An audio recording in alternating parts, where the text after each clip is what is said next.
I have an esteemed guest, Susan Bradley. I don't really think she needs an introduction, but I'm going to introduce her anyways. So, Susan is my mentor. And as we get into the presentation, I'm going to kind of go into how she and I came to be. And I'm going to let her brag on the program that she has built.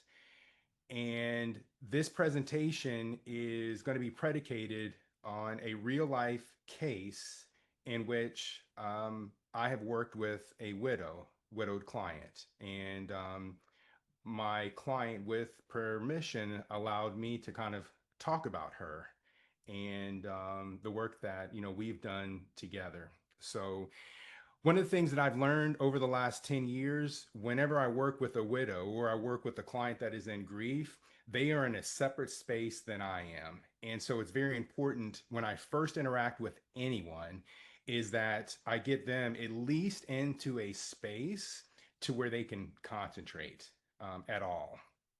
And so I'm going to do that exercise with all of us here today. Susan and I talk about meditation. I'm a strong believer in meditation. So I'm going to ask you to go on a journey with me. It's going to be short, and I'm going to give you some more expectations in regards to the presentation. So I'm going to ask you to close your eyes. And selfishly, I am going to tell you what I did for my 50th birthday. So close your eyes, and if you're going to be going on vacation, if you've already gone on vacation, or if there's some place that you would like to go, I want you to put yourself in that space. So the space that I went to with my wife, we went to Cancun, an all-inclusive resort, and we did, for the one of the first times we didn't have to worry about our kids because they were on a separate cruise. And mom and dad had to fund that separate cruise, but that's besides the point. So in Cancun, we were completely taken care of. We didn't have to worry about cooking. We didn't have to worry about what we were going to do for that hour, the next hour. All we had to worry about was being able to get up in the morning and going to the beach, or getting up in the morning and going to the pool, or getting up in the morning and going to work out. What I'm going to do now is I'm going to count back from 10 and allow you to visualize your space where you would like to go or where you are planning to go. 10, 9, 8, 7, 6, 5, 4, 3, 2, 1. I like to drag things out too. So 3/4, half, quarter. All right, come back to me and open your eyes, please. So to give an expectation of this presentation, so I'm going to talk about some of my life history, how it's given me a space to be able to do this. And then I am going to ask Susan to talk about the great work that she does. And then I'm going to talk about Miss Jocelyn. And I'm going to talk about some very specific things with regard to the relationship that we had and the financial transition that is outside of the financial planning and really what that looks like. I'm going to allow time for some Q&A at the end, and you have all come through this masterclass through something that I've created called the Life After Grief Collective. I'm going to give you some insight into what that looks like, and I am also going to give you some encouragement to explore the space as well.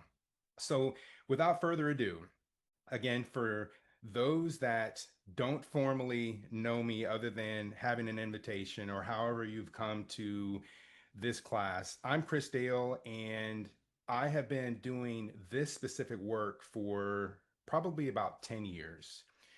And I've been in financial planning for the last 22 or 23 years. My assistant Amanda is going to help me out during the process, and she's going to go ahead and bring up the PowerPoint presentation. And I'm going to roll through it.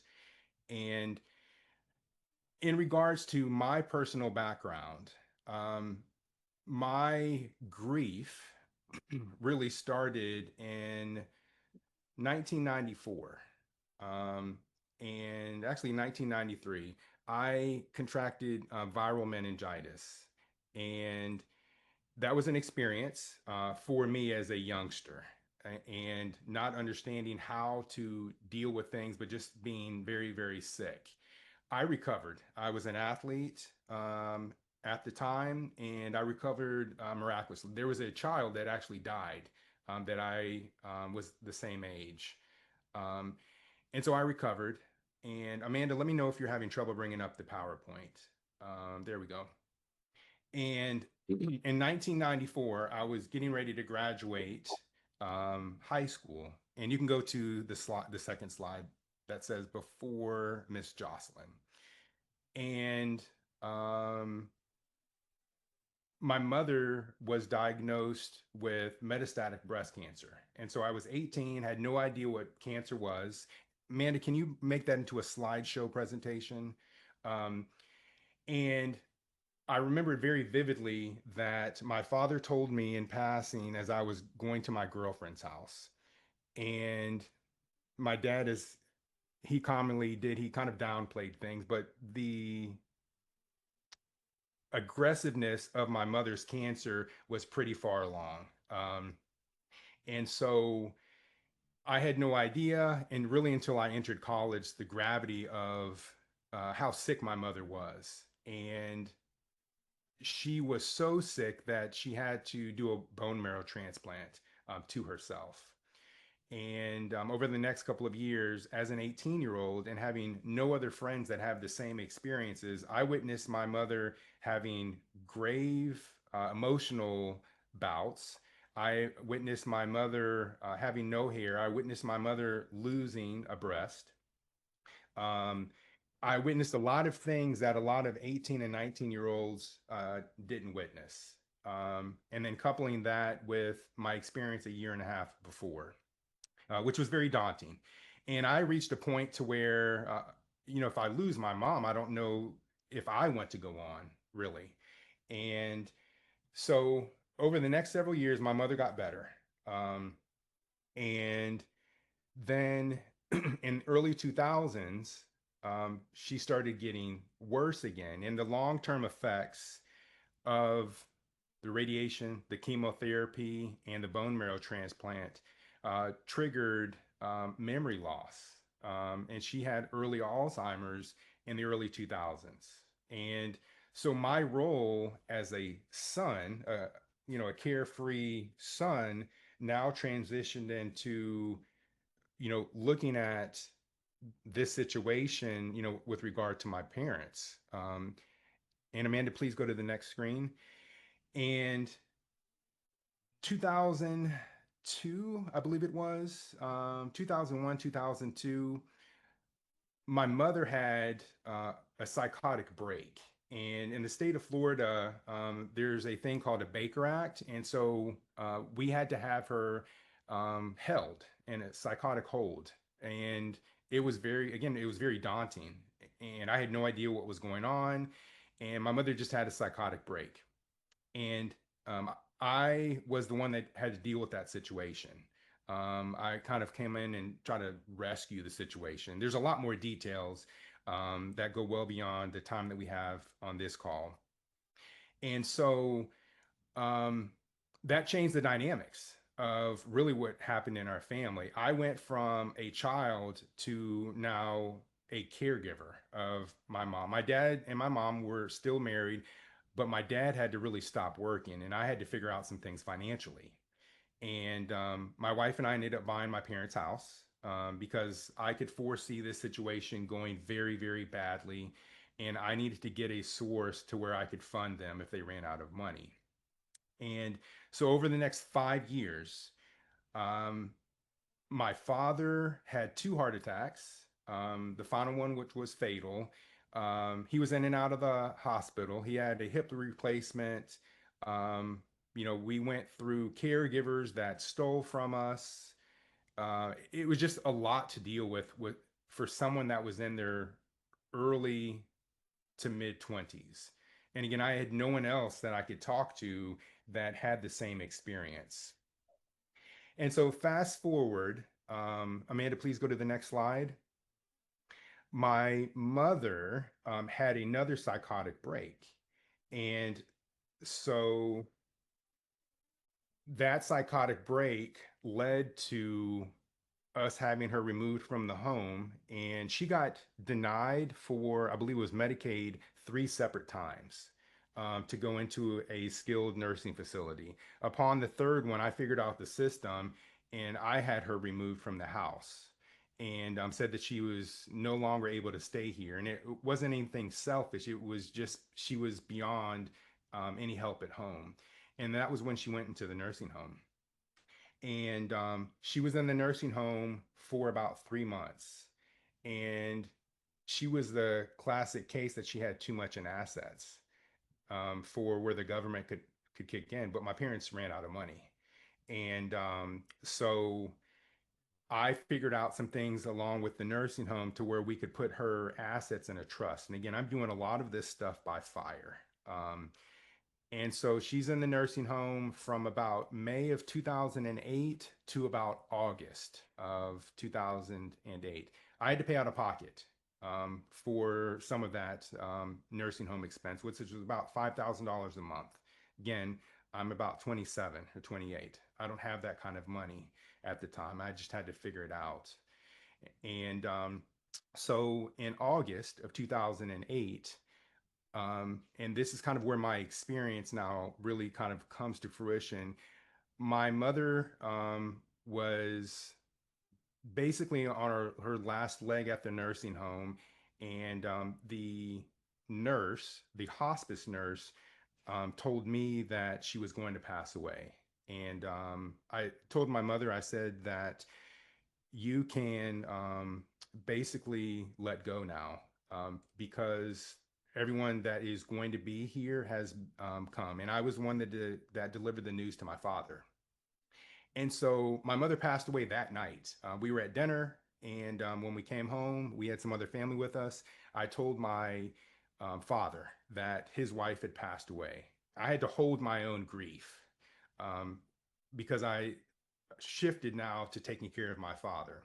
So in the next few months were very tedious, and my mother had income that was coming in that was supporting the house. Again, my wife and I owned the house, but we didn't have any income to support the debt obligation on the home other than my mother's income. So her income went away. And so I was starting to figure out, you know, am I going to have to push my father out? And we were having those conversations, and my father went into the hospital, and he passed away of a massive heart attack. And the day that my father passed away, Amanda, please go to the next slide. I get a phone call from a lady that I did not know. And the phone call, if I talked about all that grief, right, with my mom and my dad and things that happened, this was probably the worst. A lady called me and said that if your father ever passed away, you would support us. I found out the day that my father passed away that he had another family, a mistress of 40 years that spanned the entire relationship of my parents. Um, that's another grief within itself. And I'm just trying to get through moments at this point. Amanda, please go to the next slide. A few years later, my wife and I were expecting twins, and I have two living sons. One is 13 and one is 11. And we lost the oldest twin. So Eli is my oldest living son, and his brother Christopher passed away. And so these experiences just keep coming, and they just keep coming and just keep coming. And it taught me a lot about life. It taught me a lot about myself. It taught me a lot about my relationship with my wife. and just perspective on life. Amanda, please go to the next slide. And so, with all this experience, I was in financial planning, but I wasn't doing the specificity of what I'm doing now. And I took the leap of faith to go out on my own and to do something that I wanted to do for my family. There's just a lot of complication. And it gave me tools on the job, so to speak, that I didn't know that I was building over all of these years. And when I reached the point where I was going to leave my prior firm and go out on my own, I knew that I had the financial planning experience, and I knew that I also had the personal experience. But there was this extra experience that I didn't know that I didn't necessarily have. And I didn't know that I needed. I was doing a lot of things by instinct when I was working with clients, but that's not a repeatable process. Amanda, please go to the next slide. So I met this wonderful lady through an introduction, and she strongly encouraged me to take her training. And at first I said, you know what, I don't know that I necessarily need that. I'm doing a lot of things by instinct. And Susan, in her infinite wisdom, has said, I, I, I hear your story. I understand a lot about you. And Chris, I think you just need to go ahead and just take it. It's going to make you a much better planner in what you do. And to give you a description of the training that Susan has provided me, it basically felt like someone had studied my life and implemented scientific theory. And so now I have tons of repeatable processes that I teach and then I incorporate with regard to what I do with clients. And you're going to see that as we kind of go through the information about Miss Jocelyn. So I'm going to tee Susan up. Amanda, go to the next slide. And so, what do advisors most often misunderstand about people in transition? This is all Susan Bradley's world. It's about transition. So, Susan, without further ado, I'm going to let you kind of go to the races here. And I appreciate you being on. Hey, thanks, Chris. I've heard your story and other stories many times, and each time it just stops me. Most of us don't have that level of experience of grief, and for you to be able to turn that into a business that's devoted to helping people go through their own version of change and transition over and over again is I don't know, it's way cool, as they say. In Boston, they would say wicked cool. But I've appreciated the depth that you have taken, the work that we've created. And to answer this question, I think that most advisors don't understand that the person that they are sitting across the table from or on a Zoom call from is in this in between stage, this between the way life used to be and the way life will be. And that in between stage is not the comfort zone that we're used to. We humans have a tendency to lose our footing, gain it back, lose it again, gain it back, lose it again, as we're ending one way of life and trying to find the safe, stable place to make decisions to reshape our life and build the next. That, as many people find out, whether they knew it in advance or not, takes a long time. And during that transit from what was to what will be, there's stress, there's exhaustion, there's sometimes celebration. Not all of these life events are tragic. Some of them are planned for, well planned for, but they're still a transition. It's hard to say that a successful plan for money's right and health is right retirement would use the same process and tools as situations that Chris is talking about. But in truth, there is a system. There's a system that we built over Sometimes I'm such an OG, y'all know what that means. I'm the OG for transitions, probably.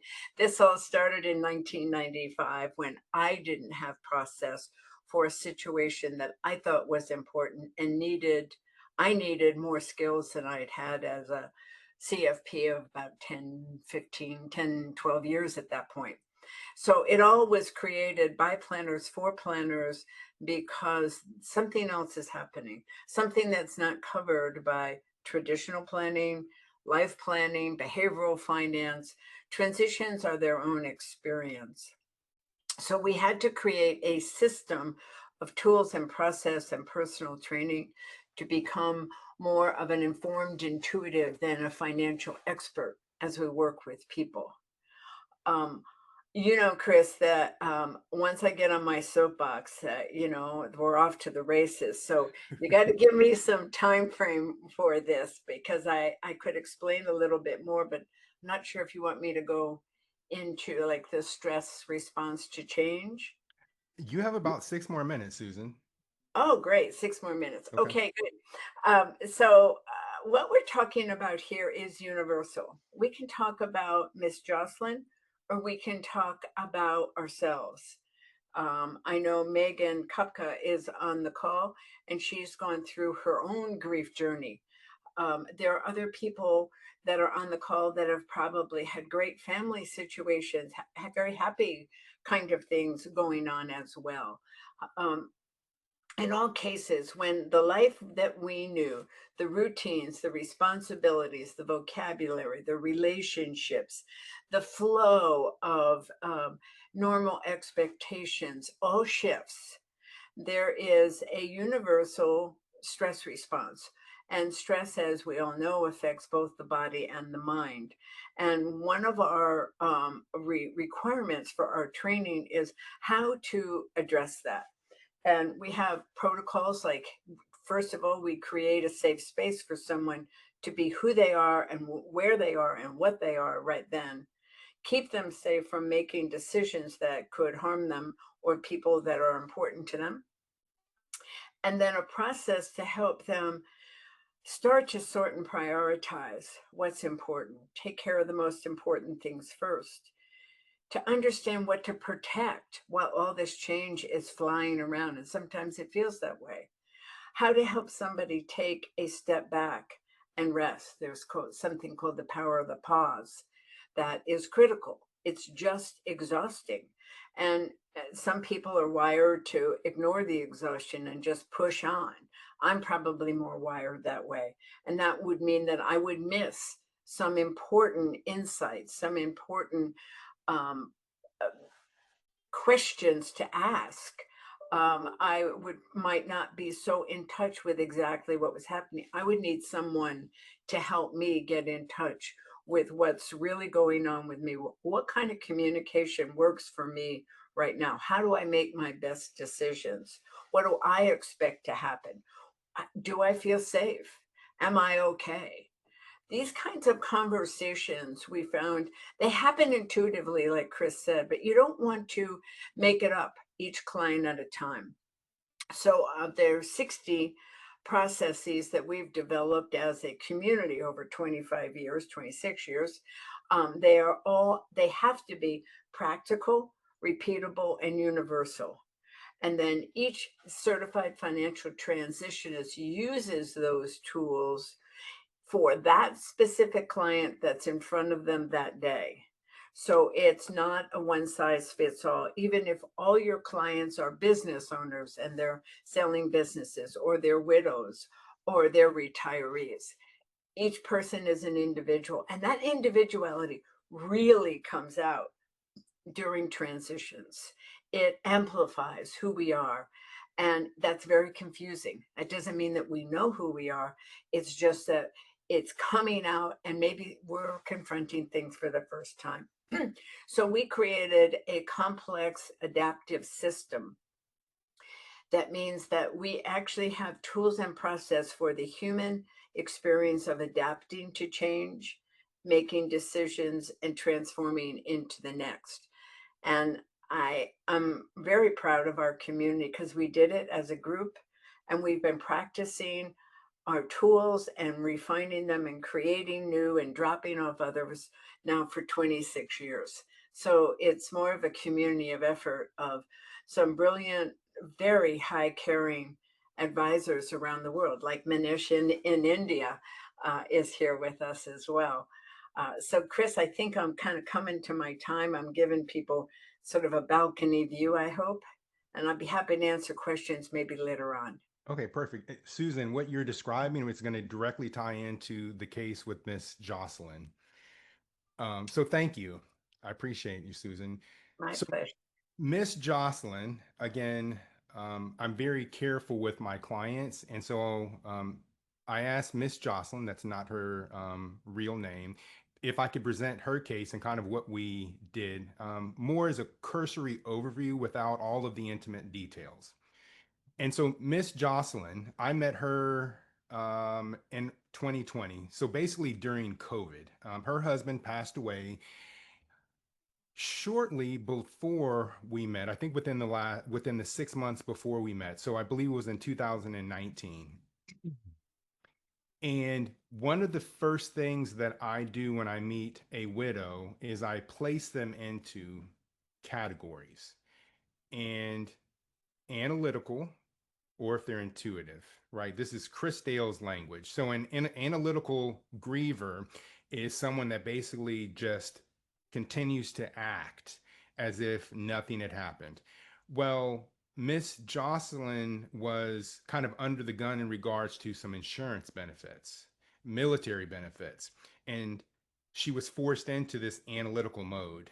And her natural style was not necessarily analytical. Her natural style was to assimilate with other folks that share her experience, understand her experience, talk about her experience, right? I understood that up front. And I think that's a line in the sand where my experience comes in and allows me to be very empathetic. And I understood that. Also, one of the first things that I do when I speak to anyone in grief, I ask the question, have you been to grief counseling? And I don't ask the question to push, I ask the question to understand where they are in terms of brain fog. Are they processing their grief through another outlet? Excuse me. And it is my experience that if someone is in counseling, and that doesn't necessarily have to be formal counseling, it could be talking to a friend or being part of an organization, right? That things in the financial realm start to move a little bit smoother. And so she had said, I'm not in counseling right now, and I'm having to get through this financial stuff, right? A window of all this stuff. And I happen to agree with her. So we're doing the financial stuff for about 6 months or so. And I said, if you ever need um, any, recommendations on counseling, I'm happy to help you. Amanda, please go to the next slide. And as I described, she was kind of forced into this analytical behavior. And she had decisions on her home, like I said, insurance benefits, and her own job, and really her own life. And about 6 months later, she came to me and she said, Chris, I think I'm ready to go to counseling. And she had had trouble, right? Amanda, please go to the next screen. She had trouble in regards to kind of fulfilling or getting through to a counselor. And I'm going to give you some other specifics. I volunteer for hospice as a result of my experience with my mother on a regular basis. And I've been doing that for probably well over 10 years. And so I am tied into hospice here locally, and I have some connections that I can help out with. And in terms of the process with regard to Miss Jocelyn, one of the things that transpired was that she invited her adult children to live with her. And Miss Jocelyn has a very, very strong family dynamic, and her adult children were very close to her husband that passed away. And so her children came in, and one of her adult children has children, so she has grandchildren. And I'm watching the dynamic here. And upon a cursory view, it was a very, very positive experience. But over time, what I saw was that now Miss Jocelyn was tied into obligations, right? The obligations of child care for her grandkids, whether she wanted to or not, she was tied in. And so what I was witnessing was that it was slowing down her grief. And put some of Susan's great training. One of the things that I also do when I'm working with any client, and I did this innately, but the process came into fold after I started working through Susan's training, and specifically it's communication preferences. So with Miss Jocelyn, I went back and I said, and I'm guilty of doing this with Miss Jocelyn a lot. I said, "Can I experiment on you?" And she said, "Absolutely, if it's going to improve what we're doing." And I said, "I know I do some things just because they're in my mind, but I want to go back and I want to do these communication preferences, the formal process." And really, what that looks like, it's a document that we go through. It's not the one that I created, it's the one that Susan created. And it's a process that we go through. And I don't want to wonder, does she like to have in person meetings? Does she like to have Zoom meetings? Does she like phone calls? Does she like text messages? And in Miss Jocelyn's case, she told me that she likes in person meetings for basically all major decisions. And Miss Jocelyn and I are probably about 45 minutes to an hour. So it was a situation to where I was going to her home on a regular basis. And mind you, this was during COVID, so we had to get very creative. So I ended up taking my boys with me. My wife's a registered nurse, and so it really worked out because her grandchildren were basically the same ages as my two boys. So the kids just went off and played, and Miss Jocelyn and I basically we went to work. And again, I'm witnessing this dynamic. Amanda, please go to the next slide. And so she came to me and said, "Chris, I'm having trouble getting through to counseling." And I picked up the phone. And one of the things I know about trust with anyone in grief, right? If they ask a question, you better be able to perform. And perform doesn't mean you have to give them a great answer on the spot, but you have to be willing to let your guard down and do things that are uncomfortable. And so this wasn't necessarily uncomfortable for me, but I knew if she's asking me the question about a contact within hospice for counseling, that I better be able to perform. So I called my contact at hospice and they readily got her a counselor. Just imagine how that builds trust. To take it a step further with hospice, I think this is a little known fact. Hospice offers free grief counseling whether you or your family has attended hospice or utilized the services. It's a free service. So Miss Jocelyn and one of the kids started attending counseling. So they are now progressing in a better spot. Amanda, please go to the next slide. So what I was witnessing, and I continually talk about this. So I was seeing Miss Jocelyn getting, burned out, and again, not processing through her grief.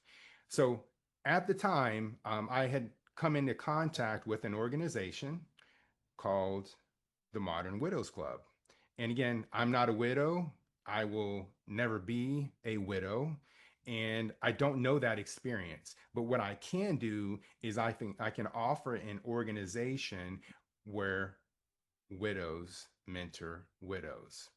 And so as soon as I did that, Miss Jocelyn, the way that she is, she went to town, and now she is kind of in this jive of assimilating as an intuitive griever. And I offered that to her because I identified that up front. And so one of the other things too, I went back to Miss Jen and I said, "Can I do another experiment on you?"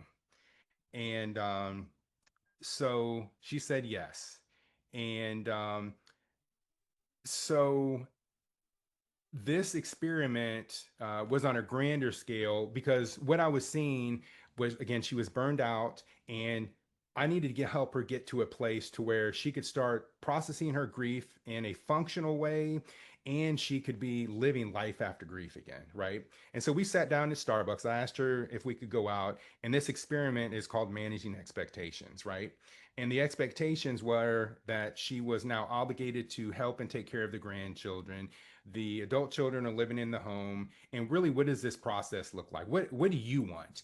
And so Miss Jocelyn said, hey, I would love to build a house. I'd love to be in my own house, because this house, my husband that passed away, we did this together, and this doesn't have the best memories for me. So I went on this process, and I know the financial aspect. We've already buttoned that up. And so now it's just a matter of asking questions and, what does this process look like? And she said, well, I'd love to build a house, and I'd love to be in this house basically in the next 12 months. And she had already been looking at houses, but it just wasn't a structured process. And so the structured process, who are the major players that are involved? It are excuse me, the adult children, the grandkids. It would involve me, the her CPA, and a realtor. And the expectations are, well, there's going to have to be a difficult conversation for the adult children, because this new house is not involving them. So they're going to have to be displaced. And so that's a conversation that kind of shifts toward me, because I'm the one that has constructed this, and we have constructed this together. And again, I'm looking full steam ahead and what's going to make Miss Jocelyn um, in a place that she feels a lot better. So during the process, and it wasn't an easy process for her to get her home sold, the new house built. There was a lot of chaos that went on, but 12 months later, Miss Jocelyn was in a new home. Amanda, please go to the next slide. You can go one more, please. You can go another one. And so I would say that Miss Jocelyn's home looks every bit as nice as this home that is on here. So now it's transpired, underwritten. So she has a new house, and she is in her new house by herself. She's making all the decisions, what's going on in the new house, right? What it looks like, who can be there. And the boundaries now that she has set up is she is here, and it's her house, and she is there by herself. She can invite people in when she wants to. She's not obligated to have people now living with her. And the expression that I saw on her face when I first entered her new home, it was priceless. And for me, as a financial transitionist in this situation first before the financial planner, that was completing my work. And it made me feel so good to be on that journey with Miss Jocelyn. Amanda, please go to the next slide. And so the framework that I employed, again, there's a lot of experience that I have here, but probably the biggest one was that I recognized a shift, right, with regard to Miss Jocelyn, and the emotional aspect that she could continue to take on, and as well as me, and adapting the communication and then protecting her boundaries. She needed to establish these boundaries, and we were able to do that effectively together through the process. And again, thank you, Susan, for helping me out with that. Amanda, go to the next slide, please. And this is just the reflection questions, and then we're going to get to some Q&A. Who is emotionally overwhelmed but still functioning, and are you communicating in their language or yours? Something that I find very commonly when I'm working with advisors is that they fail to communicate in the client's language. They're communicating in their own language. Next slide, please, Amanda. I'm going to open it up for Q&A for about 7 or 8 minutes, and then I'm going to expose you all to something that I think is pretty cool. And if you want to ask a question, I think you're going to have to bring yourself off of mute.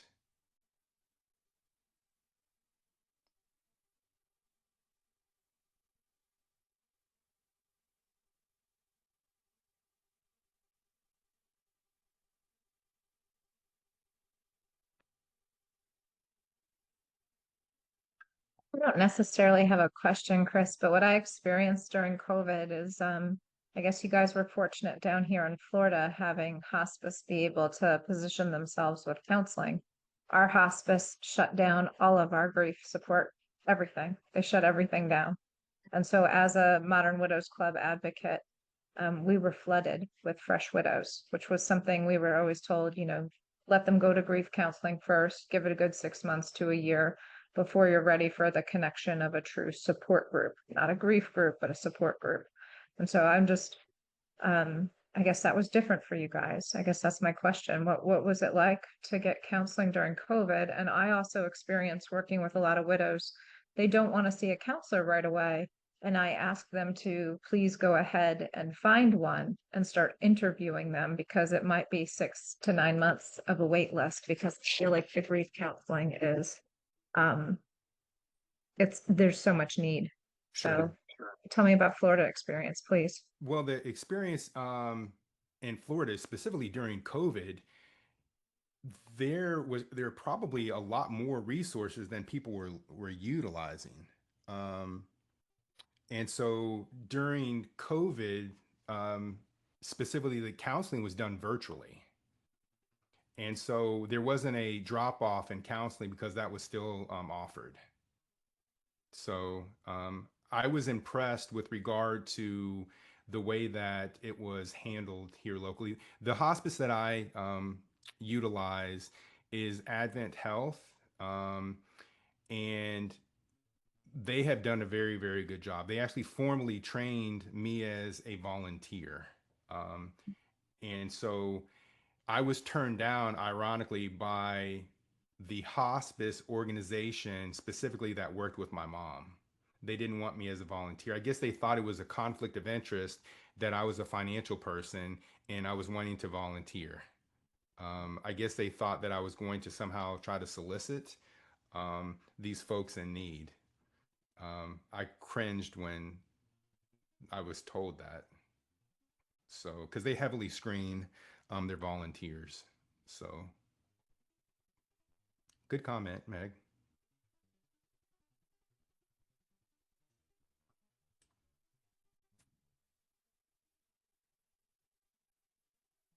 Chris and Susan, thank you. This is Rick. Hey, Thank you very Rick. much for putting this together. I appreciate it. Um, I don't really, I guess one question is I have been Foundation for Financial Planning working with pro bono for the Wings of Widows. Uh, and I really have enjoyed it. I've helped widows around the nation. And I think what you're saying to me really resonates because it's really all from the heart as far as caring for that individual. And maybe you haven't experienced the same things like Chris. I remember we were in Tennessee. We were in uh, when we first met, and you shared all the things that you did. I can remember those you sharing, and so we've kept in touch. Susan, nice to meet you. And I think the CEFT might be something I'd like to look at Thank because you. I think it is a transition area. And one area I've been thinking about too, just FYI, is with the just proliferation of the Alzheimer's and dementia scenario. There's a transition phase there. Um, I think a widow while alive. I don't know how to, while your loved one's still here. That's really, I think, a necessary area. Just It is. um, but um, that's pretty much all I had to say. I just wanted to say thank you so much, and Welcome. Chris, Thanks for being Susan. part of it. And I would strongly encourage you. What you're going to get as a follow up, you're going to get access to contact information for Susan's organization. So I would anyone that asks me, um, I'd say don't stop um, and go past go. Take the training. I honestly, I wish I had it earlier. Yeah. I wish So I do had it Well, earlier. it has a lot of good steps. so do I.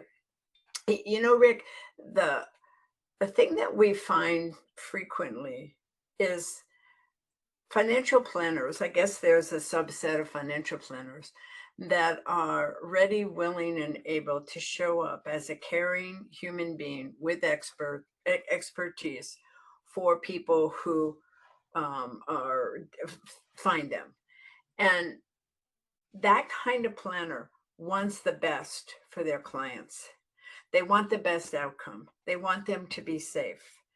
And it's frustrating when you hit those roadblocks or those speed bumps. And they're natural, they're part of the process.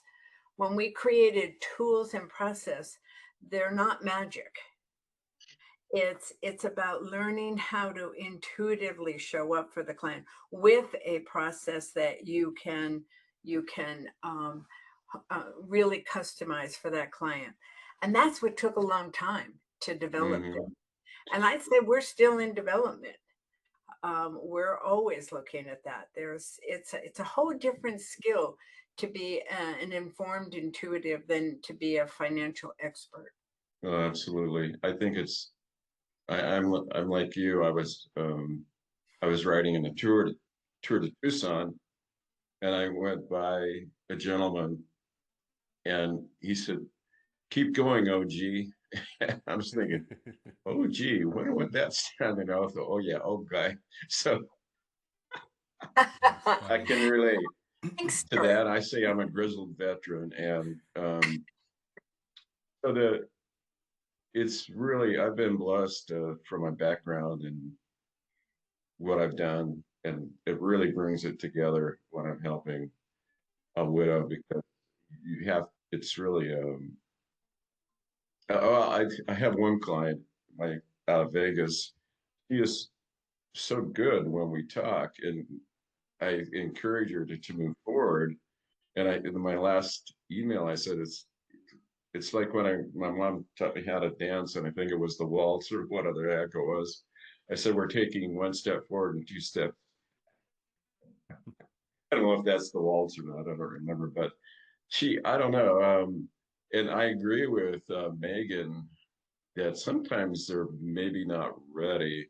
And so that's what I'd like to learn about.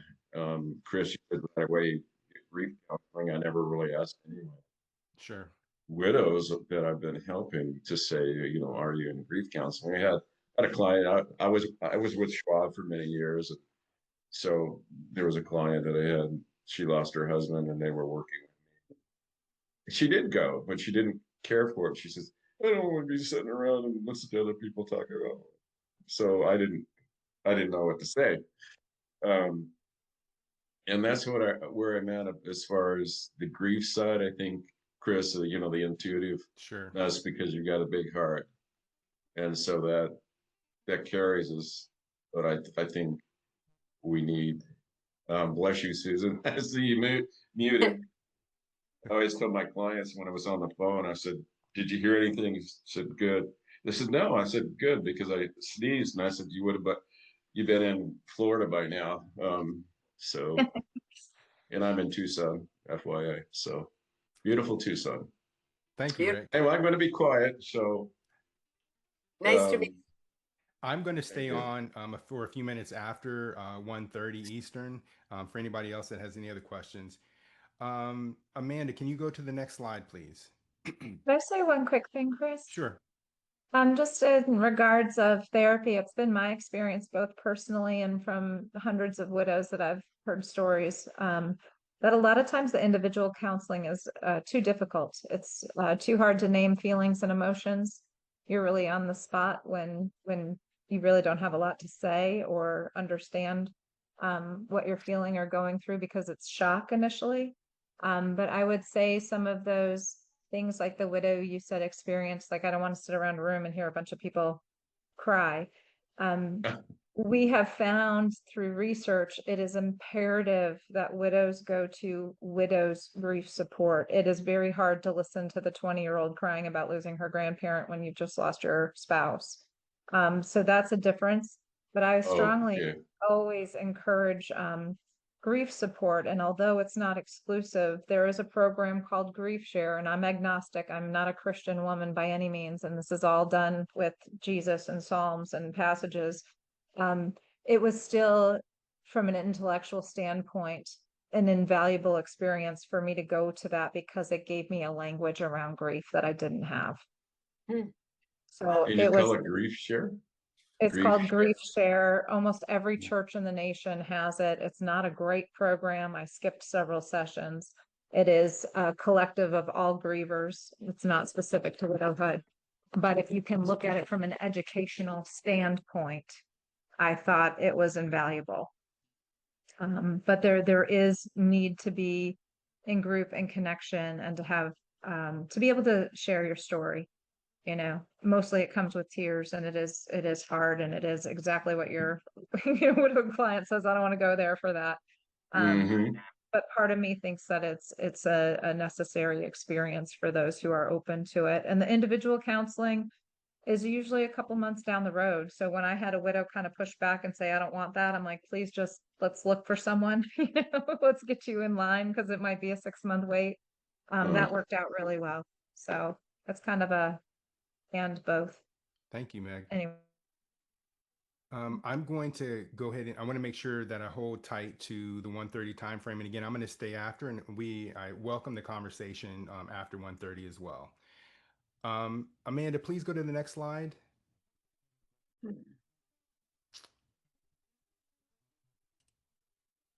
So these are some of the resources that you're going to have privy to as well. Modern Widows Club and Wings for Widows, that was mentioned too. Amanda, go to the next slide.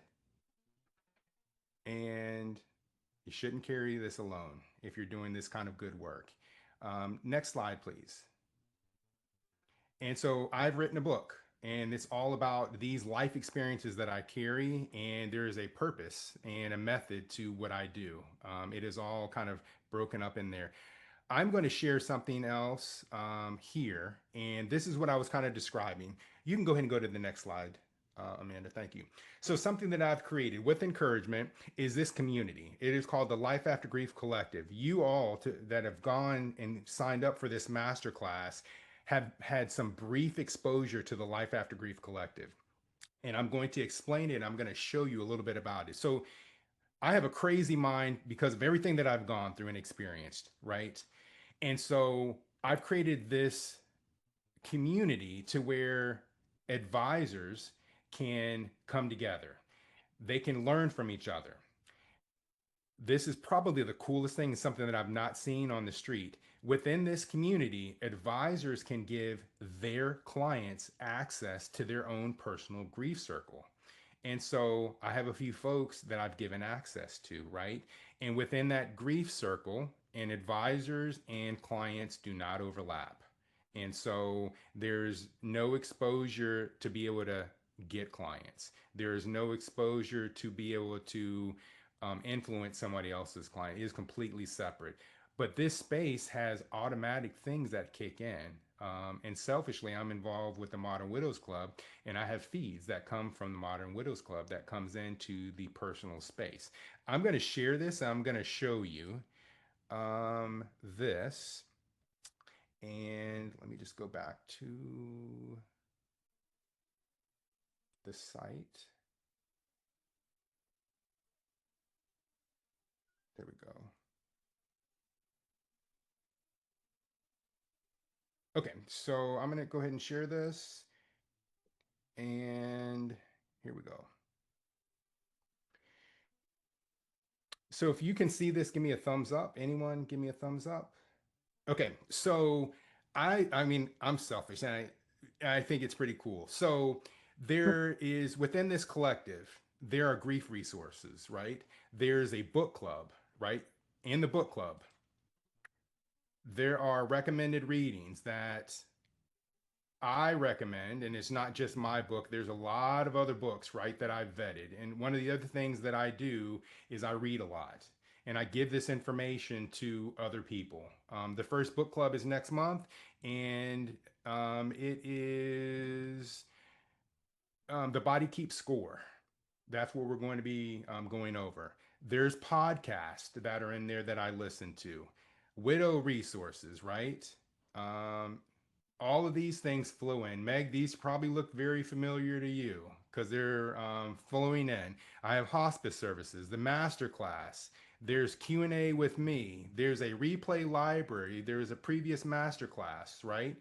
This is what you are going to get. There's going to be a handout that you're going to get, and it should hit your inbox in probably a minute or two. Again, book club meetings. This is that personal grief circle that I was talking about. Personal feeds, personal introductions, connect with others, personal discussions. From the advisors circle, there's an advisor feed and advisor introductions. You can connect with other advisors. But what I've also put in here are trainings that I have done, right? CE approved trainings. There's a light one, and these incorporate Susan's information as well. And then there is one that is really involved that I've put on. And there's a lot of good information that's in here. I've spent a lot of time and I've gotten a lot of feedback from a lot of advisors on what they need help with, and it's incorporated in here. This isn't an all or none deal, and I tweak it as I get feedback from other folks. I'm going to stop sharing this, and I'm going to go back to ask Amanda if she'll bring up the last slide. And so what I am offering, it's a select group of advisors, is a parlay into the collective, and it's for 30 days. And so you'll have access to everything that is in the collective. There's a QR code on the slide. Yep, she's going to bring it back up. And that will get you into the collective. You already, by way of this masterclass, have had to put in your email address and some semblance, but you don't have access to all the stuff that I just showed you. This is going to give you access. And I am, again, offering this to a limited number of advisors, folks that really have the heart and are looking for a community for this kind of work. And I'm going to close it after I have a set number of advisors because I want to make sure that the process is good for everybody involved. And candidly, this is my life work. This is all buttoned up here. This is my life work. And with exposure and encouragement from a lot of other people. So I would love to see you on the inside, and I would love any feedback kind of along the way. This stuff is fun for me. I had a friend that asked me like when I was going to retire, and I said, yeah, I'm still a young guy, obviously, but I have no plans on retiring. I mean, I'm doing what I love to do. So um, that's it for the presentation. And again, we can keep the conversation going. I appreciate everyone who's attended. Thanks, Chris. I always learn something hanging out with you. Yes, thank you, Chris and Susan again. You are quite welcome. Susan, I learned more from hanging out with you. That's a glad great I'm- competition. I'm in. Thank you very much. Looking forward to the next 30 days for sure. I'm Yes. super excited for you. Very proud of the work that you're doing. And I love that you just called it your life's work. That's even more exciting. Cool. Yep. You were Yeah. in anyway, so you didn't really have a choice. Pull it in. We've got some incredible research coming out that I just found out about this weekend. We had our Modern Widows Club annual big get together with widows, which was extremely intimate and revealing. There's a lot of things that are coming out about young widows are finally being researched. And I was part of the cohort for some of the research that was done a couple of years ago, and it was presented to us over the weekend. It was the under 60 widows and over 60 widows. And then there's another woman coming out with a body of research that she calls the Young Widows Project. And so really we're the most quickly dismissed of, oh, you're young, you'll find love again.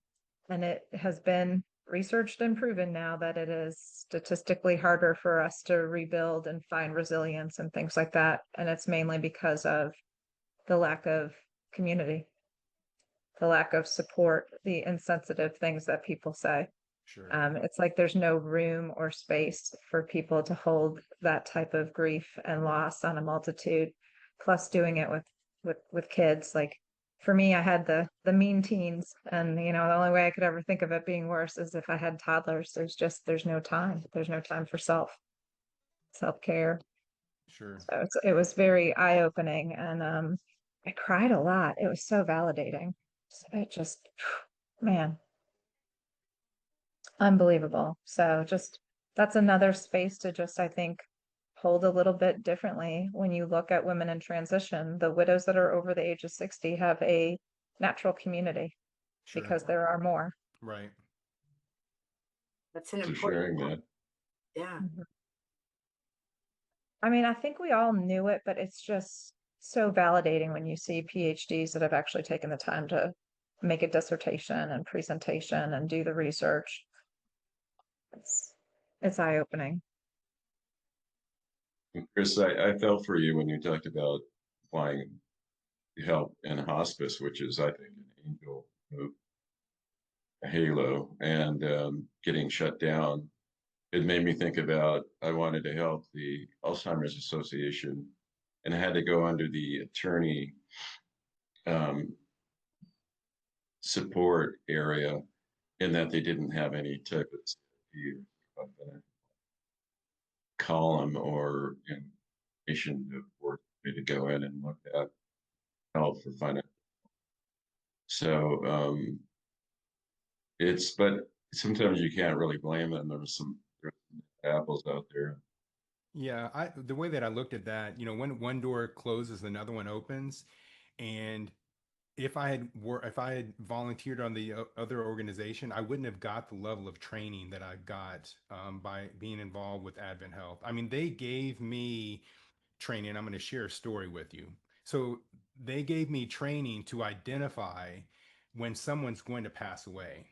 And I understood that from when Oh, my mother passed away, right? So I had that mm-hmm. experience and knew when she was near death, her breathing slowed down, but I got formally trained on it. And there was a patient that I went to go visit, and I have to give a basically an update after I go visit a patient. And I said to my volunteer coordinator, I said, based on the training you guys have given me, I believe that this patient is going to pass away in the next 7 days. And Rick, I showed up at the facility.